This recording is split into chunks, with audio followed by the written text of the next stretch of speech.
R square market ഇൻസൈറ്റ്സിലേക്ക് എല്ലാവർക്കും ഹാർദവമായ സ്വാഗതം. ഇന്ന് നമുക്ക് ഇന്ത്യയുടെ ഓഹരി വിപണിയുടെ ആധാരമായ എൻഎസ്ഇയും ബിഎസ്ഇയും കുറിച്ച് പെട്ടെന്ന് മനസ്സിലാക്കാം. ബിഎസ്ഇ അഥവാ ബോംബെ സ്റ്റോക്ക് എക്സ്ചേഞ്ച് ഏഷ്യയിലെ ഏറ്റവും പഴയ ഓഹരി വിപണി 1875-ൽ ആരംഭിച്ചത്. ഇവിടെ 5000-ലധികം കമ്പനികൾ ലിസ്റ്റ് ചെയ്തിട്ടുണ്ട്. അതിന്റെ പ്രധാന സൂചികയാണ് സെൻസെക്സ്. അതേസമയം എൻഎസ്ഇ അഥവാ നാഷണൽ സ്റ്റോക്ക് എക്സ്ചേഞ്ച് 1992-ൽ സ്ഥാപിതമായി. ഇന്ത്യയിൽ ഇലക്ട്രോണിക് ട്രേഡിംഗ് ആദ്യമായി അവതരിപ്പിച്ചത് എൻഎസ്ഇ ആണു. അതിന്റെ സൂചികയാണ് നിഫ്റ്റി 50.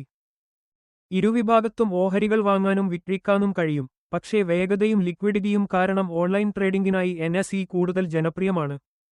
ചുരുക്കി പറഞ്ഞാൽ ബിഎസ്ഇ ചരിത്രപരമായത്, എൻഎസ്ഇ ആധുനികവും വേഗമേറിയതുമാണ്. ട്രേഡറായാലും ഇൻവെസ്റ്ററായാലും ഇവയെക്കുറിച്ച് അറിയുക നിക്ഷേപ ലോകത്തേക്ക് ബുദ്ധിപൂർവ്വം കടക്കാനുള്ള ആദ്യപടിയാണ്. ഈ വീഡിയോ വിദ്യാഭ്യാസ ആവശ്യങ്ങൾക്കായി മാത്രമാണ്. നിക്ഷേപം ചെയ്യുന്നതിനു മുമ്പ് നിങ്ങളുടെ സ്വന്തം റിസർച്ച് നിർബന്ധമായും ചെയ്യുക. ലൈക്ക്, ഷെയർ, സബ്സ്ക്രൈബ് ചെയ്യാൻ മറക്കരുതേ.